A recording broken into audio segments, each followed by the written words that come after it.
Hello दोस्तों, welcome back to Femino Care channel. आज हम बात करने वाले हैं एक ऐसे टॉपिक के बारे में जिसको लेकर प्रेग्नेंट फीमेल बहुत ही ज़्यादा कंफ्यूज्ड रहती हैं। वो अक्सर मुझसे क्वेश्चन करती हैं कि डॉक्टर हमारा जो ब्लड शुगर लेवल था वो प्रेगनेंसी के टाइम एकदम नॉर्मल था। मुझे कोई डायबिटीज़ नहीं थी, मेरी फैमिली में किसी को डायबिटीज़ नहीं थी, तो फिर मेरा blood sugar level during pregnancy बढ़ा हुआ क्यों आ रहा है? तो ये इससे जुड़े हुए कुछ सिंपल से क्वेश्चंस, सिंपल सी थ्योरीज होती हैं जिनके बारे में हम जानने की कोशिश करेंगे आज। तो चलिए आगे बढ़ते हैं एंड जानते हैं कि ऐसा क्यों होता है। तो सबसे पहले ये जानना ज़रूरी है, प्रेगनेंसी एक डायबिटोजेनिक स्टेट कहलाती है। प्रेगनेंसी डायबिटोजेनिक स्टेट का मतलब ये होता है कि प्रेगनेंसी के time automatically blood sugar level increase होने लगता है। ब्लड शुगर लेवल इंक्रीज होने का एक सिंपल सा फंडा होता है, ये एक प्रोटेक्टिव मैकेनिज्म की तरह वर्क करती है फॉर द बेबी। ऐसा इसलिए होता है क्योंकि जब बेबी ग्रो करता है तो उसको एक्स्ट्रा न्यूट्रिशन, एक्स्ट्रा एनर्जी की डिमांड होती है एंड वो कंप्लीट होती है जो मदर का ग्लूकोज लेवल होता है उसके थ्रू। तो इसके लिए बॉडी में ऑटोमेटिकली हार्मोनल चेंजेस होते हैं जो इफेक्ट डालते हैं ब्लड शुगर लेवल पे, उसको इंक्रीज करके रखते हैं। तो कुछ इंपॉर्टेंट हार्मोन्स होते हैं जैसे कि human placental lactogen, oestrogen hormone, progesterone hormone, ये सारे हार्मोन्स मिलकर के एनाबॉलिक इफेक्ट करते हैं, ब्लड शुगर लेवल को बढ़ाते हैं। तो इससे ये होता है कि ब्लड शुगर लेवल बॉडी में ऑटोमेटिकली इंक्रीज रहता है जिससे कि बेबी को ब्लड शुगर आसानी से मिलता रहे एंड उसकी ग्रोथ में हेल्प करे। साथ ही साथ दूसरी चीज ये होती है कि हमारी बॉडी में जब ब्लड शुगर लेवल इंक्रीज होता है तो उसके साथ में इंसुलिन का लेवल भी इंक्रीज होता है, क्योंकि जब भी बॉडी ब्लड शुगर लेवल ज्यादा बनाती है तो जाके वो पैनक्रियास को सिग्नल देता है कि इसको एक्सेस इंसुलिन की जरूरत है। तो इंसुलिन वहां पे जाता है, इंसुलिन का सिक्रीशन होता है, बट इंसुलिन ज़्यादा होने से भी ब्लड शुगर लेवल पे कम होने का कोई ऐसा इफ़ेक्ट नहीं पड़ता है। ऐसा इसलिए होता है क्योंकि इंसुलिन का रेजिस्टेंस हो जाता है, क्योंकि जो अदर हॉर्मोन्स होते हैं प्रेगनेंसी वाले वो ऑटोमैटिकली उस पे इफ़ेक्ट डालते हैं और इंसुलिन के जो इफ़ेक्ट है उसको कम कर देते हैं, तो वो ब्लड शुगर लेवल को इतना ज़्यादा कम नहीं कर पाता है। तो इस स्टेट को हम बोलते हैं इंसुलिन रेजिस्टेंस। मतलब आपकी बॉडी में इंसुलिन तो हाई अमाउंट में बना हुआ है लेकिन फिर भी आपकी बॉडी में blood sugar level higher side रहता है। तो इस स्टेट में प्रेगनेंसी में जब हम डायबिटीज के लिए ब्लड शुगर टेस्ट कराते हैं तो ये जो सिंपल से ब्लड शुगर लेवल टेस्ट जो होते हैं वो थोड़े से रेज्ड आते हैं। तो इस कंडीशन को बोलते हैं जेस्टेशनल डायबिटीज मेलाइटस, मतलब कि प्रेगनेंसी इंड्यूस्ड डायबिटीज। आगे हम इस बारे में बात करेंगे कि ये प्रेगनेंसी इंड्यूस्ड है या आपको पहले से डायबिटीज तो नहीं है। आगे ये जानने की कोशिश करते हैं कि अगर ब्लड शुगर लेवल आपका बढ़ा हुआ है तो आपको कैसे पता चलेगा। तो अगर ब्लड शुगर लेवल आपकी बॉडी में बढ़ा हुआ है तो कुछ तो सिंपल से आपको सिम्टम्स आते हैं, जैसे आपको यूरिन में बार बार फ्रीक्वेंसी ऑफ यूरिन इंक्रीज होगी एंड उसके साथ में आपका जो ब्लड शुगर है वो यूरिन के साथ में भी डिटेक्ट होगा, बट उसको आप ऐसे देख नहीं सकते हैं, उसके लिए हमको टेस्ट कराने पड़ेंगे। तो अभी जो इंडिया की गाइडलाइंस है उसके अकॉर्डिंग हम डिप्सी टेस्ट करवाते हैं। डिप्सी एक बहुत सिंपल एंड इफेक्टिव मेथड होता है एंड ये स्क्रीनिंग एंड डायग्नोसिस दोनों के लिए ही यूज होता है। जो ब्लड शुगर लेवल टेस्ट होते थे उसमें बहुत सारी टेक्निक्स यूज होती थी, सबकी अलग अलग गाइडलाइंस थी, जैसे WHO, ACOG एंड उसके according single step test and 2 step test भी होते थे। तो WHO के अकॉर्डिंग ये होता था कि हमको 8 आवर्स का फास्टिंग रिक्वायर्ड होता है। मतलब अगर हमको किसी फीमेल का ब्लड शुगर लेवल चेक करना होता था तो पहले हम उसको 8 घंटे का फास्टिंग बोलते थे, फिर नेक्स्ट डे बुलाते थे, फिर उसके बाद उसका फास्टिंग ब्लड शुगर लिया जाता था एंड देन उसके बाद 1 आवर 2 आवर पे ऐसे सब्सिक्वेंटली रीडिंग ली जाती थी। बट ये फीमेल्स के लिए बहुत ज्यादा ट्रबलसम होता था। कई बार फीमेल उसको टॉलरेट नहीं कर पाती थी कि 75 ग्राम वो ग्लूकोज एम्प्टी स्टमक ले रही हैं, तो उसमें उनको प्रॉब्लम होती थी।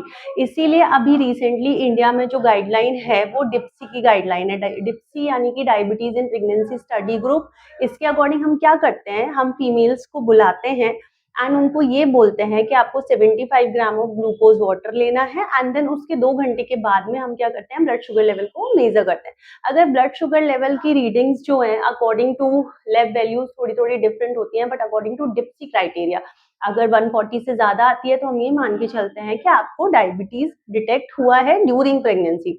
अब इसको कब कराना चाहिए, इसको कब कराना चाहिए? वैसे तो इंडिया की गाइडलाइन के अकॉर्डिंग ऐसा होता है कि प्रेग्नेंट फीमेल्स यूजली ये हाई डायबिटीज वाले एरिया में आता है, मॉडरेट रिस्क में आता है। तो इसमें हम लोग क्या करते हैं कि कोई भी फीमेल अगर हमारे पास आती है फर्स्ट विजिट में, तो हम उसको ब्लड शुगर एडवाइज करते हैं। बट 24 से 28 वीक्स के बीच में सबसे ज़्यादा इंसुलिन रेजिस्टेंस होता है, तो ये वाला जो टेस्ट है वो इस ड्यूरेशन में रिकमेंड किया जाता है। मतलब अगर आपका टेस्ट पहले हो चुका है 14-16 वीक्स में, तब भी आपको डॉक्टर ये एडवाइस करेंगे कि आप एक बार 24 से 28 वीक्स में टेस्ट को रिपीट कराएं, क्योंकि उस वाले टाइम ड्यूरेशन में ये जो टेस्ट है वो पॉजिटिव आने के सबसे ज़्यादा चांसेस होते हैं, क्योंकि इंसुलिन रेजिस्टेंस ज़्यादा होता है, ब्लड शुगर लेवल सबसे ज़्यादा होता है बॉडी में, इसीलिए। तो अब इसमें क्या होता है, हमारे पास में अगर कोई फीमेल आ रही है, हमने उसको ब्लड ग्लूकोज लेवल दिया, उसके बाद में हमने ब्लड शुगर लेवल मॉनिटर किया आफ्टर 2 आवर्स। अब हमको ये देखना है, अगर 140 से कम आ रहा है, 140 मिलीग्राम पर डेसीलीटर से अगर शुगर लेवल कम है, मतलब आपको डायबिटीज नहीं है। दूसरा है, अगर 140 से 200 के बीच में ब्लड शुगर लेवल आ रहा है, तो 140 से 200 के बीच में है, तो इसका मतलब है ये जेस्टेशनल डायबिटीज मेलाइटस है, मतलब प्रेगनेंसी के जो हॉर्मोन्स हैं उनकी वजह से ये डायबिटीज हुई है। इस कंडीशन में क्या होता है कि जब आपकी प्रेगनेंसी डिलीवरी हो जाती है, तो उसके बाद 50-60% चांसेस ऐसे होते हैं कि जो पेशेंट्स हैं, जो फीमेल्स हैं, वो नॉर्मल ब्लड शुगर लेवल पे पहुंच जाती हैं और मेडिसिन की ज़रूरत नहीं पड़ती है। बट बहुत सारी फीमेल्स में डायबिटीज़ बाद में भी परसिस्ट कर सकती है एंड नेक्स्ट प्रेगनेंसी में भी होने के चांसेस हो सकते हैं। नेक्स्ट होता है, अगर आपका ब्लड शुगर लेवल 200 से ज़्यादा आता है, मतलब 200 मिलीग्राम पर डेसीलीटर से अगर ये बढ़ा हुआ आया है, तो इस कंडीशन में हम ये मानकर चलते हैं कि आपको पहले से ही डायबिटीज़ रहा होगा एंड इसको बोलते हैं प्री जेस्टेशनल डायबिटीज़ मेलाइटस।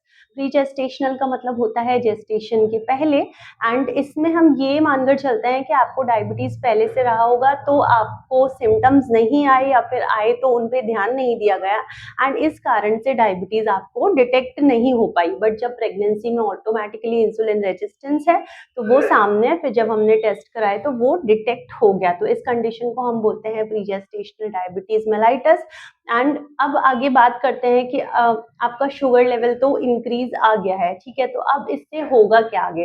तो अगर आपका शुगर लेवल इंक्रीज आया है, तो इससे क्या होता है कि देखिए, जो शुगर है, एक्सेस शुगर है, वो बेबी को तो जा ही रहा है, आपको जेस्टेशनल डायबिटीज मेलाइटस हो गया है, ये एक प्रोटेक्टिव मैकेनिज्म की तरह वर्क तो कर रही थी, बट अब ये जरूरत से ज्यादा ही प्रोड्यूस होने लग गया एंड जरूरत से ज्यादा ही इंसुलिन रेजिस्टेंस हो गया। तो इस कंडीशन में बेबी के पास में एक्सेस ब्लड ग्लूकोज जाएगा, तो उससे क्या होगा, बेबी की ग्रोथ ज्यादा होगी, तो इसमें बेबी का वेट इंक्रीज हो सकता है एंड बेबी का वेट अगर 4.5 केजी से ज़्यादा होता है, तो उसको हम मैक्रोजोमिया बोलते हैं। मैक्रोजोमिया में क्या होता है कि बेबी की डिलीवरी होने में प्रॉब्लम हो सकती है।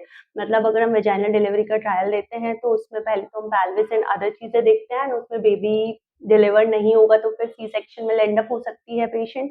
एंड साथ ही साथ मैक्रोजोमिया के साथ में कुछ कंजेनाइटल अनोमलीज वगैरह भी डिटेक्ट हो सकती है। वैसे तो अगर आपका जीडीएम है, तो जीडीएम के केस में, जेस्टेशनल डायबिटीज के केस में बहुत कम चांसेस होते हैं कि बेबी को कंजेनाइटल अनोमली डिटेक्ट हो, बट थोड़े बहुत चांसेस ऐसे भी होते हैं कि उसको कंजेनाइटल अनोमली भी हो सकती है।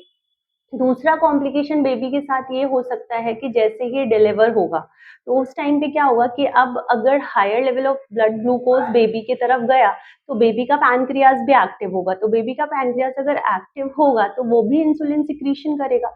अब वो इंसुलिन सिक्रीशन जब करेगा, तो उसके साथ जैसे ही बेबी की डिलीवरी होगी, इंसुलिन उसकी बॉडी में है, बट वो साथ में एक्सेस ब्लड शुगर लेवल जब तक वो इनसाइड था, जब तक वो डिलीवर नहीं हुआ था, वो मदर से ले रहा था, तो उसको हाइपोग्लाइसीमिया नहीं हो रहा था, शुगर लेवल उसकी बॉडी में कम नहीं था, इर्रिस्पेक्टिव कि उसकी बॉडी में इंसुलिन ज़्यादा था। जैसे ही वो डिलीवर होगा, उसकी बॉडी में ऑटोमेटिकली इंसुलिन ज़्यादा रहता है एंड इससे ये होगा कि जब उसकी बॉडी में इंसुलिन ज़्यादा रहेगा, तो उसको शुगर का जो सोर्स है वो कट डाउन हो गया। तो इस कंडीशन में सडनली उसको हाइपोग्लाइसीमिया हो सकता है एंड इस कंडीशन को हम बोलते हैं नियोनेटल हाइपोग्लाइसीमिया। तो ये कॉम्प्लिकेशंस कुछ हैं जो बेबी को हो सकते हैं। अब अगर ब्लड शुगर लेवल बढ़ा हुआ आ रहा है, तो इसके लिए हमको क्या करना चाहिए?